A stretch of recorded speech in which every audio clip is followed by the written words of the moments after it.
mukulu olunaku lwabadde lwajjo ne twogerako naye interview eri wano ku Megatron ne Suna Ben n'atubulira kyekiriwo nti Nambwayo begatta ne kujjaawe mu lukwesikwesi ne bamubbako ne bajweteka ekyapa era nti ettaka lino lirye Nambwayo talinaako wadde n'ekikumi kye yateekako naye nga y'omuwala agamba nti Suna Ben yakyusakyusa buli kimu era ploti eno bagisondanga babiri era yaliwo nnyo kati right now Suna Ben agamba nti Kamoga ojja kumpa ekyapa kyange ekituufu saagala mwegatte na muwalawo munzibe nti mwakozesa olukwesikwesi era olutalo lw'amaanyi Nambwayo yasooka n'agenda yaawo ne bamugobamu munju ebintu byabifulumya ne babisuula wabweru kakati olwagira poliisi ne bagamba Nambwayo yagira abeera munju era bazimba mwali yagamba abazimba wano mukyamizaamu wano mutereezeemu yalagira Suna Ben takyagendayo yasooka n'aleeta ekimberembere Suna Ben omukazi n'amuwangulu manyi ebintu bya wano mukazi naye nga tetuneyongerayo ndese mukugu yagenda obeera nga ayogera ku nsonga eno bangi bagyogeddeko naye but according to you bwe kisinziira ku ttaka ne famire kiba kitambula kitya nga tetuneyongerayo nambajukize banaffe abazuru tours and travel basangibwawo ku Church House maaso ga Bank of Uganda basanga awo bagenda beera nga bakuyamba mu nsonga nga zino visa consultation oyagala visa bajja kubeera nti bakuyambako ate gwe ayagala okubeera nti ofuna passport bagikolerako ddala bulungi nnyo oyagala funa passport bakikolako visa application flight booking oyagala bookinga nnyonyi nakyo bakikolerako ddala bulungi nnyo hotel booking air ticket booking ne airport pick up and drop off babikuyambirako ddala bulungi nnyo gwali ku Megatron bakubire ku 0704 49 93 ngambe 0704 49 93 oba 0706 76 982 0706 76 982 biba naffe aba Azulu Tours and Travel bakolagana n'ensi zino kubeera nti bakuyambako kubeera nti empapula zo oziprocessinga bulungi nnyo oyagala genda Germany empapula bazikuyambako oyagala genda Netherland Australia Denmark Belgium Iceland Norway n'ensi endala nyingi nnyo bajja kubeera nti bakuyambira ddala mu kinyo bano tebatwala abantu bweru naye bakuyambako be banafe abazulu Tours and Travel ne bagamba nti exploring the world. Mwami Kasozi buuza ku bantu tandike. Nja kuwebaza mwenna abatula ku mukutu guno ogwa Megatron era mwebalidde abangi batuukirira obubaka nti twakulayo ku Megatron ne babuuza ate ebibuuzo naye nga mwenna tuwebaza mwebala okuba nti mugasse ku ggwanga okunoonya okumanya nagwo mulimu gw'amaanyi. Mwami Kasozi ensonga ziwulidde Nambwayo ennyumba mwali ateredde lwakuba nti kale ebintu bino ebirimu amataka bintu byakwe simanyi ekyapa oba agamba nti ekyapa ebyapa kati bibiri kino ekya Nambwayo ng'aliko ne Suna Ben agamba kifu yayina ekikye bwanamunigina ekikadde kyekiriwo ekyasooka kiriwo ekipya kati tetumanyi kikadde tetumanyi kipya awo kaakati weewali obuzibu siri nnyo shuwa naye kino ekya Nambwayo akikkiriza nti no yakirabako Suna Ben takirabangako Nambwayo kuba ye gwe baatumanga yakolagana ne taata we ndowooza nga Suna Ben yamutuma ekitegeeza yakkiriza yamutumanga ne bye yamutumanga byali byebyo Suna Ben yalibanga etteeka lyo ligamba litya so etteeka lino erikwata ku properties abantu nga bali mu bufumbo ddene nnyo lirimu ebintu bingi naye lwakwano ntino tulinako facts ezimu ze tutalabyeko nnyo kuba mu mateeka waliwo kye bayita double titling ekifo kimu ne kibeerako ebyapa bibiri kyekino kati kyetuliko kyendaba kaakati oga nti Suna Ben ayina ekikye then Suna Ben nga yagula kwani ku y'omu Kamoga yagula Kamoga Nambwayo naye n'agula kwani Kamoga nti bo baakozesa olukwesikwesi ne bakyusa ono ne bamuteekako ye nga teyamukirizaako era ye tamumanyi yaliwa nga bamuteekako simanyi kuba ye yamutumanga n'okusasula ndowooza n'asasulayo then Suna Ben aba yagayalirira mu kintu ekyo ate mbu simbu amuyinamu n'omwana amuyinamu n'omwana baali bafumbo bonna oba bino byakwezaalamu naye biba byakwezaalamu omwana ono era bayeetaaga amaka ago engeri gye baali nti n'omuwala ono yatumibwanga eyo contribution ekintu kino kyatandika nti constitution y'eggwanga waneeraga nti tewalina kubeerawo discrimination omukyala n'omwami we mubeera nga mwenna muli bafumbo waliwo ze bayitanga joint venture oba matrimonial properties oba nga muli mwenna ng'oli alinako contribution muteeke waliwo omusango ogwaliwo baguyita lwabinoomi versus bahimbisomwe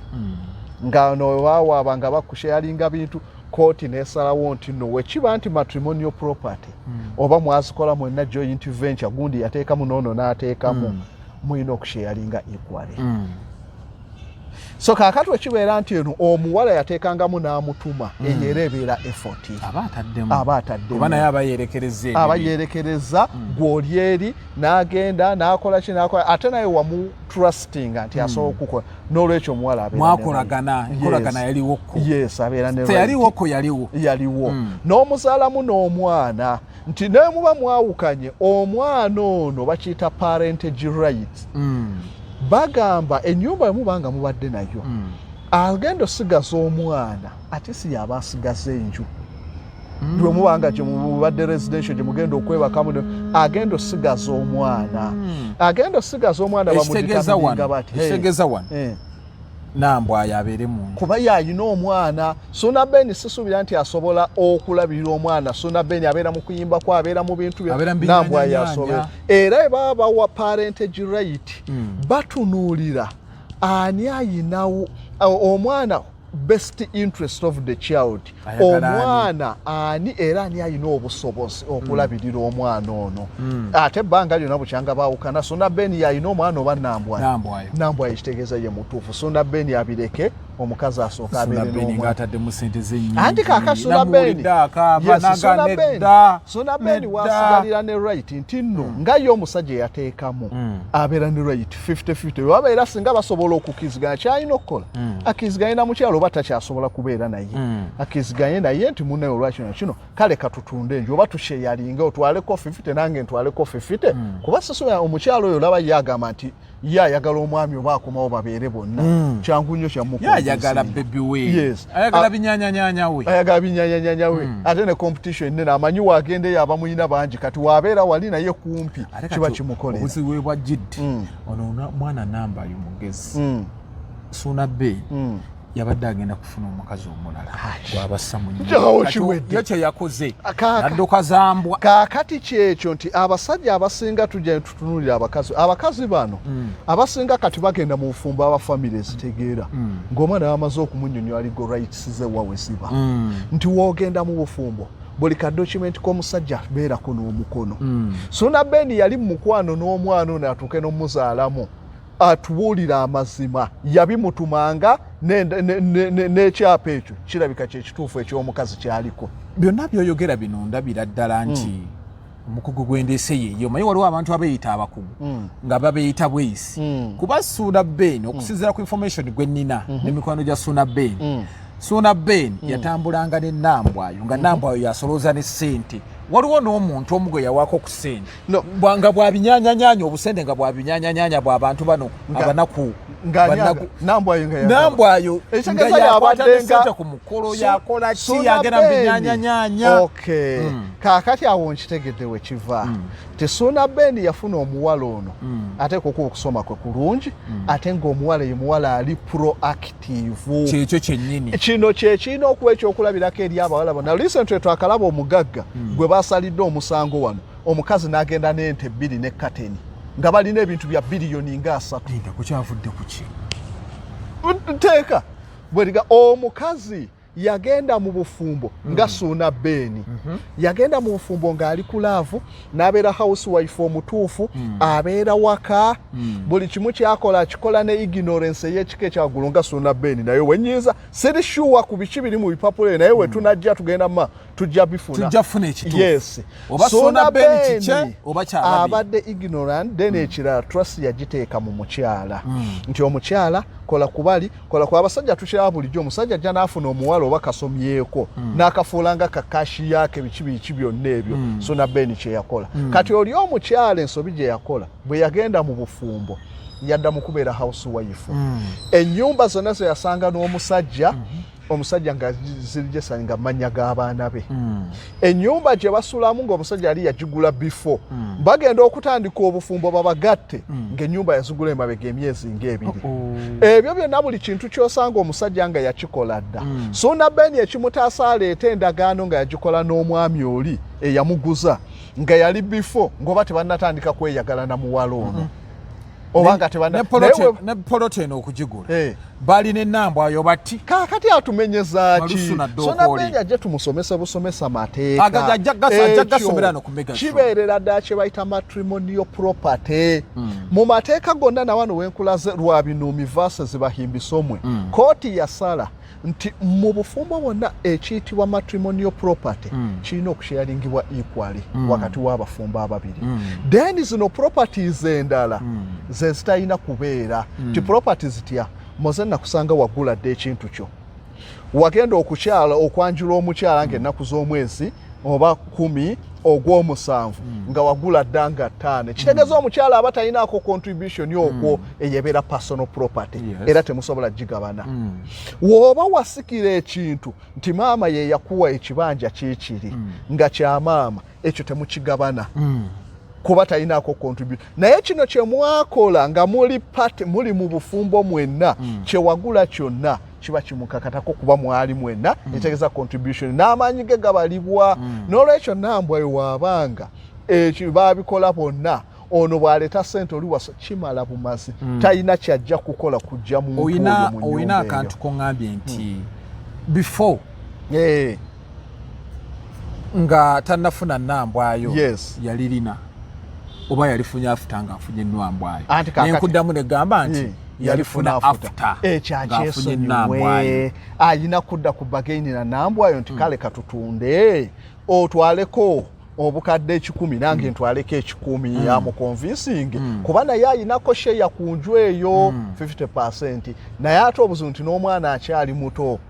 newogamba omuconvincing kiyinza okuba ekizibu omwana ono omuto okugjawo enju eri nga ye obwana wabeera we yeebaka wasula kiyinza okuba oba nnambwayo abadde anyigiriza nnyo gundi Ssuuna Ben naye ate wabanga yamwegaye nti akomewo omuntu we ate ekirala nti obufumbo bwakakati amateeka gonna aga divorce tebakyatunuulira fault nti ani musobya ofunye kyaja tebakyatunulira fault nti ani musobya nti nnambwayo abadde anyigiriza nnyo Ssuuna Ben nedda tuli ku no fault decision gondi divorce moze obeera ne mukyalawo mu mateeka agaliwo kati mumaze emyaka 2 mwenna mukyalawo n'atuuka n'afuna amukwana mukyala n'atuuka naga sikyayagala mu mateeka ag'ensi agasinga kasoli agamba sikyayagala muntu babagamba bulungi nti yes tokyamwagala mutuule bulungi mukkaanye musharinze muti ebyobugagga mulabiridde muti omwana parente gye nebeetya owana abeerayo nakumeka eri abeere na kasa mukikkaanyako ebintu bwe biti nga babagattulula teri kwekwasa nnyo nti ate omusajja abadde musezi abadde babirabye abantu bangi olw'okwekwasa ebyo bavaamu oli nga bamuttidde mu nju so kaakati amateeka agasinga tegakyatunira fault nti ani yali omusobya nk'oyo omuntu mubaleke okusinga lina n'ekirala senga Ssuuna Ben amukonkushwa nti senga Ssuuna Ben yabadde mutuufu nga yina ebiwandiike ebikakasa ebituufu senga yajja dda nnambwayo mu nnyumba ate ekyeranja nakikugamba wekibanga oli yani eyo wettaka yabagusa Kamoga wekiba nti Kamoga ye yabagusa tosuubira nnyo Kamoga nti ye musiru akola ensobi ezo ng'ono omwana amuyinako oluganda omwana abeere n'ekiri feeke ye Ssuuna Ben abeere n'ekitali nga n'okutuuka teyatuukanga tosuubira nnyo omuntu ataatuuke bagenda mu bbanga bubbi anti bwebwa obujega nkugambye kati mwami Kasozi nina ensonga mwami Kwezi ali wano waliwo omuntu amusindikidde sente zamugulira ettaka lwakuba tali wano mwami Kwezi agule ate yeyezze anti kaakati obwo oliwo aba alina obukakafu nga yaweeza Kwezi ne ssente osobola okumugulako namuweeza ssente okungula bino ng'olinako ne recording so oba olinako n'obujulizi nogamba namuweeza ssente teyakikolawo Kwezi baba bamuvunaana ogwo waba bamuvunaana ku obutaininga kintu false pretense n'okubba oli n'okukola ki yamankwetu naye kaakati ono wamutumanga n'agenda akola bino n'akola bino mukyalawo tosobola keera nkya n'ogamba mukyalawo nti ate mubbi sente yazinzibangako wamuwanga sente era ebintu ebisinga bimanyi omuwala oyo gwolaba ateekwa okuba mugezi ddala bamubulira bulungi ekyokukola bwe yamanya nti ninamu omwana alina kulwanirira right ya mwana we kusharinga ku properties ate yakimanya omuntu gwaliko essaawa yonna abuukabuuka ebinyanyanyanya gyabeera abakazi abamulaba bangi ye kaakati ali seefu atya mu makaawo kaakati abakazi abasinga we basussaawo ti abakazi bakizuula nga abakazi bangi bamalanga emyaka n'ava mu bufumbo nga talina nakyalina n'agenda bugenzi olw'okuba omuntuufu nga tewali bukakafu kooti weesobola kusinzira kugamba nti olina right oddidde ogambye omusajja yagula poloti ebujuuko bakugamba nti poloti ogirinako endagaano tisigirina kakati n'obakakasa atya nti yakigula ogambye omusajja alina edduuka tukola miliyoni 3 kumpi buli lunaku njagala tukyalinge ku bintu ebirimu bakubuze leeta ku cash flow kooti tejawulira lugambo eyo hiyasi eyagala bukakafu leeta ku cash flow goli housewife omutuufu oli wako otudde we nalabidde nti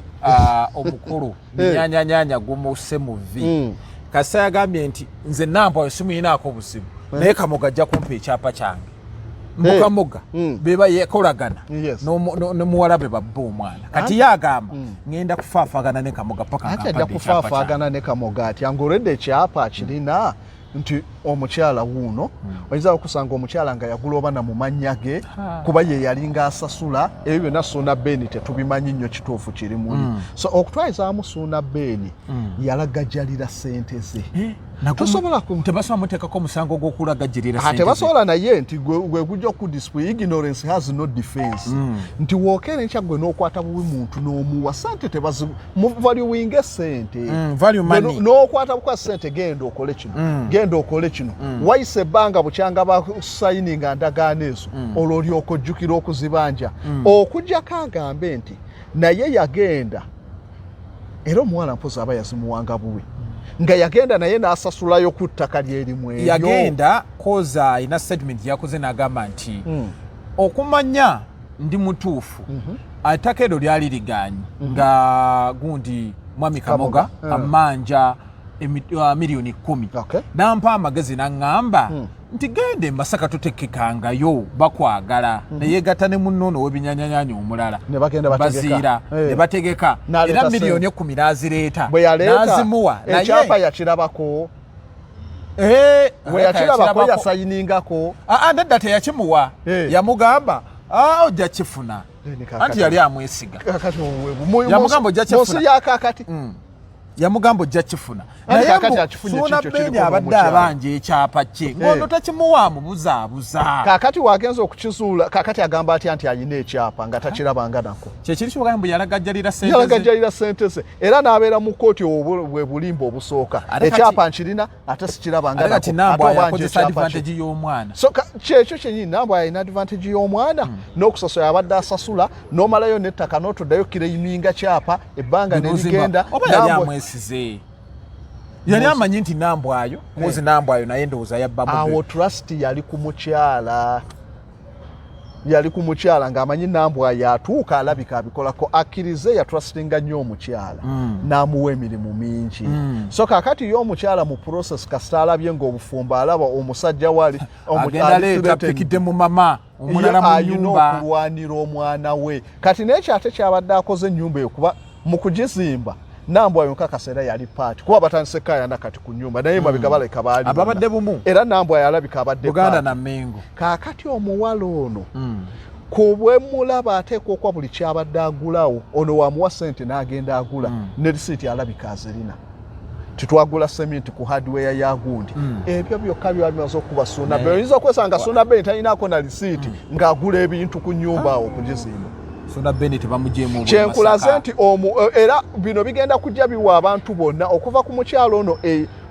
abantu abalina biliyoni esukka mu 3 n'agenda na kateni za miliyoni 2 n'ente 2 nga bwe bujulizi waka kuba Kateni yali yagula n'abeera ne Kalisi bamubuuza mu kkooti biki bye wateekako ennyumba tugenza kale ennyumba ey'ebuziga eri manya ga mwana ey'egindi yakigula temunnafumbirugana mwafumbirugana mu Desemba eri yakigula gwa mwenda ey'ezza ebbali nti ate bandaye nti biki gwe byolina nti nagula Kateni nti ziriwa era ezo omulamuzi yalagira ezo zimuweerewo mu nnaku nga tonnasukka 7 eza Kateni munno muwe ebintu yagula tubirabyeko nti ekirala kinti baatuwente n'omusajja nakkiza mu butuufu baatuwente omukazi ng'awoza kimu bwente zaazaala ziringa mu 7 wagendayo n'ozikubako ebifaananyi nti yazaala eno obirage kooti byonna tabi so muleme kubeera balagajjavu mu bufumbo omukwano gujje gubabikke abakyala abasajja mumale gakola bintu bwe mutyo musooke mutunuleko ku divorce laws zigamba ki ku sharing properties ku parentage rights ku biki byonna alimony n'ebirala byonna olyoka oyingire naye buli lwe munaagende nga muli ignorant mujja kukaaba emyaka egiwera omukazi yamaze emyaka 2 yavayo talina kyalina yadde nga n'ebyobugagga Kateni nante ebyobugagga bya biliyoni so singa yali afaayo nti mu mateeka bakulaga naye muba muyina ssente nga ziriwali nti biliyoni 3 okubeera mu nnyumba awo tekikuwa garanti nti enkeera we munyigagana ne mwagala okwawukana omukyalo ojja kufunako right ku ssente ezo lwaki oyinza okutuuka nti olaba omusajja ono atandise obuukabuukamu omusajja enkeera n'azikuba mu kisawo n'azitwala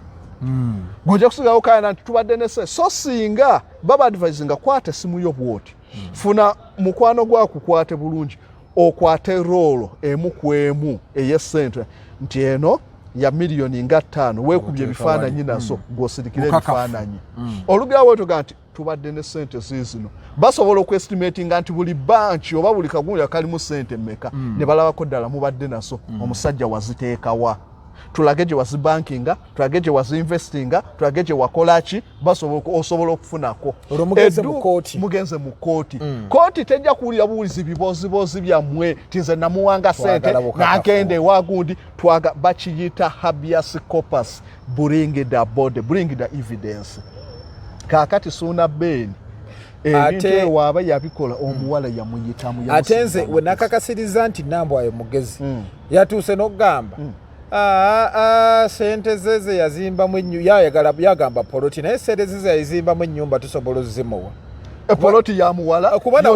nawana nti yagamba mbu poloti yetaganye ye Suuna Beni yagamba poloti ye yekka ye Nambwayo yagamba poloti yaffe kati Nambwayo yatuuka nga yalibanga yalina ekituufu poloti yaffe ono ayagala goba bugobi Nambwayo kati Suuna Beni ayemetuza mu mboozi twagala akubewo bukubi akubewo wano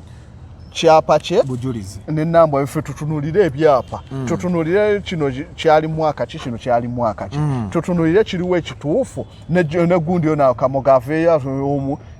tumanye omutuufu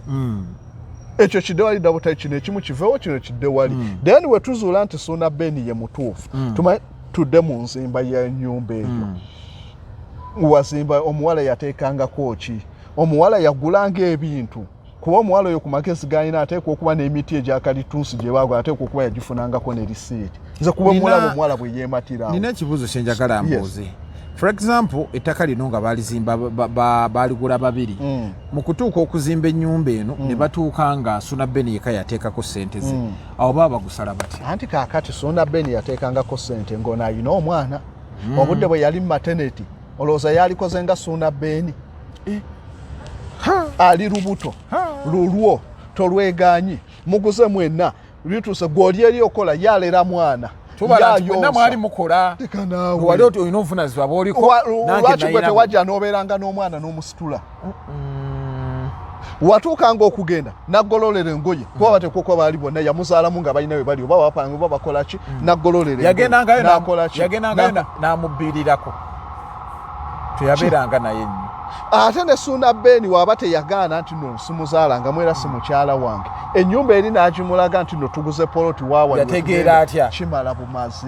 lwaki abamu bajja kugamba nti omuntu ono teyamusi mufumbo si kiwe mu musango gwali gundi Moses Kigongo ne mukyala we minisita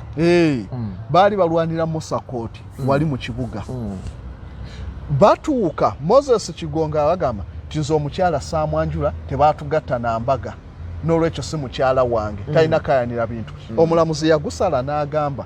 wekibanga ebbanga yonna lye mumaze omukyala abadde yeeyita mukyala Kigongo nga tewavaayo kugaana nti si mukyala wange yadde tewamwanja yadde tewamukuba mbaga kitegeeza wakkiriza kimala bumazi wagaanako n'oli wakaya nti toliyeyita naawe wakkiriza era ng'amanyikiddwa mukyala Kigongo era kooti yakisala n'omukyala nga si mwanjule n'omukyala nga si mwanjule kuba luli badde bagamba omukyala gwe nayanjula yekka gwe tulina okugabana gwe baatugatta n'empeta n'ekyokuba nti nomumaze emyaka 2 mwenna yadde si mwanjule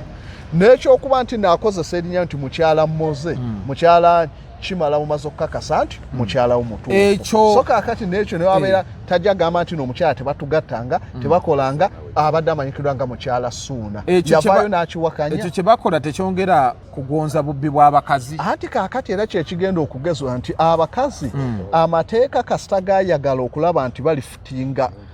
status y'abakazi nti abakazi luli edda omukazi yafumbanga n'atuuka n'amala emyaka 2 ne bamugobanga kakoko ng'etteeka bayinza kumugamba bakiyita alimony nti muweeyo ssente zinaamubeezaawo okumala emyaka 6 paka lw'anaadaputinga ku bulamu oba okubanga tali naawe ng'era bamuwangayo omwezi ssente ezo weziggwawo omukazi n'agenda yiyo obulamu kaakati byakyukamu nti batunuulira omukazi kasita obeera ng'obezeza akati emyaka 2 mateeka agasinga gonna ag'ensi yonna naddala Sweden ge mateeka yesinga okubeera n'amateeka aga divorce kati agali modani Sweden amawanga gonna agasinga getugoberera era nawano zi divorce biiru n'ebiki byonna bye baleeta tubikopeeri nti nno omukyala kasamba nga mumaze naye emyaka 2 newe mwawukanaawo abeera ne right okugabana ku properties ezo ze muba mwakola bwetweyagalayo omwaka gumu n'emyezi 8 okibayo kuba abantu bangi bajja kuba bajjanga buzimu omwaka gumu amala agabana ebintu so bakifixing ati at least myaka 2 awo abeera ne right okiraiminga ebintu then ne muntu yalina okiraiminga mwina claiming ebyo matrimonial properties ago gonna mateeka bye mwakolanga wali mwena muli mu union okujera abantu asinga baba advising wa mugendo okwo bakiyita prenuptial agreement mukolewe ndaga nti ngenda kuwasa nayo nsanze ndina bino na bino nti yes mubisayiningeko ebiddako ebisigadde byonna bye mukola mubeerako ne right omukyala abeerako ne right bwe mwafuna birabo nga bakikuwanga gwe Mmoze ekyo omukyala temugabana nti anakolera kwezi nampa poloti nga bagiwa Mmoze omukyala atunula ate nga kiri oyina kiri kye wangambye nga kiri mu buwandiike no ayinza n'okuba ne mu bigambo nga ye kwezi agamba yakikuwa nga kwezi nti nagimuwa mwezi w'ekirabo oba n'omukyala nga yaliwo nti muwadde ekirabo n'omukyala ne bamuwa ekye naye babawanga babiri Mmoze ne mukyalawo nti kirabo era muba mujja kigabana nga tumaliriza ensonga ya Ssuuna Ben Ssuuna Ben akole ki Ssuuna Ben kyalina okukola naye kyali kyesigambye nambwa yali lubuto lulala ate kasirwa Ssuuna Ben kati Ssuuna Ben aga lwaki nambwa ayo tagenda ewa taata w'omwana naye tetunnategeera ate lwaki agenda ewa taata w'omwana ng'alina woona omwana ye omwana ate ono ali munda no tekimujjako right kuba nti bayawukana bamasa naye waliwo omwana kati for example simanyi lubuto ono oba lwa Ssuuna Ben nawula musajja mulala kakati ne lubanga si lwa Ssuuna Ben omusajja oli nambwa ayo gwe yafuna tasobola kusala lukwesi n'agamba tufune wali tasobola lwaki nti no nambwa ayo ku nnyumba eno asigala ayinako sheya yiye 50% ne ya Ssuuna Ben kakati omusajja oli waaba wakufuna aba ayina kufuna ku 50% eya nambwayo nga nambwayo yagambye omusajja nge mwagala nnyo muzaddemu n'omwana newe tuba tugabanya ennyumba nti milioni 2 nambwayo yalina okutwala ku 10 kyawo omusajja wooli omupya kambuuze ne bukyenkeera Ssuuna Ben n'agamba nambwayo wadde byonna obigiza nti yeekwasa mwana wange muleete kandi kakati n'amateeka era weegali agafuga ebyo nti omwana waaba akyali simanyi oba mwana muwala oba mulenzi naye waaba omwana omuwala bakuwa emyaka egiwerako obanga 10 ng'akyali ne maama we then awo waatuuka awo asobola okudda ewaani waaba omulenzi myaka mitono nnyo asobola taata okubeera ifu no nti balina kukanya ku parentage waaba awulira nti ayagala omwana bakanye nti no tunaabeeranga kuba parentage rights basigaye emirundi mingi osobola ogamba holiday eno ajja wumuliranga eno holiday naawumulira eno akole bati basobola okukikkaanyaako ekyo naye era ne waatuuka n'amusaba omwana era tekijjisaako sheeya ya mukyala ku nnyumba eri kubanga Ssuuna Ben gw'oyina omwana yes so kakati Suna Ben omugambye akireke bulesi. Suna Ben akire yamanya nti alina sheya mu nnyumba eyo naye eriwo omukyala gwe yazaalamu n'omwana waali era omukyala gwe yatrustinga n'amuwa ebintu omukyala yeeteeka kuki ate nga talinayo kimugaana kuba naye yateekangamu ng'omukyala omugezi yatajja kutuna mutunuzi omulala gye agende mu bintu kubanga mbu ayagala okukuuma trust Suna Ben mbikuleke omusajja ali mu binyanyanyanya omanyi abamulaba abaani yamubaguliza abawala kaakati abasinga no kaakati olabe mawanga gano gokka okujjako ga Uganda kyetu kyabula naye mawanga gasinga abantu abasinga okukola be ba divorce coaches emirimu gyabwe gyakwadvisinga abantu bano bwe muba mwawukanye mu bufumbo oyita otya mu mbeera eyo bakumenya omutima bakoze mawanga g'abazungu bakola nnyo so kaakati abo babeerako ne paati olumu akoobwa Anthony ng'asobola okwadvisinga mu by'amateeka ti omusajja oli naye emyaka 3 azimbye enju senga muba mwawukanye osuubira olina sheya ku nnyumba eyo nti agizimba ndaba nti nedda ekyo si kyekikulu gulayo omusenyu ofune risiiti gula kalituusi ofune risiiti babenga bazimba obasayininge babenga bazimba obakuba ebifaananyi bisindikire maama wo oba muganda wo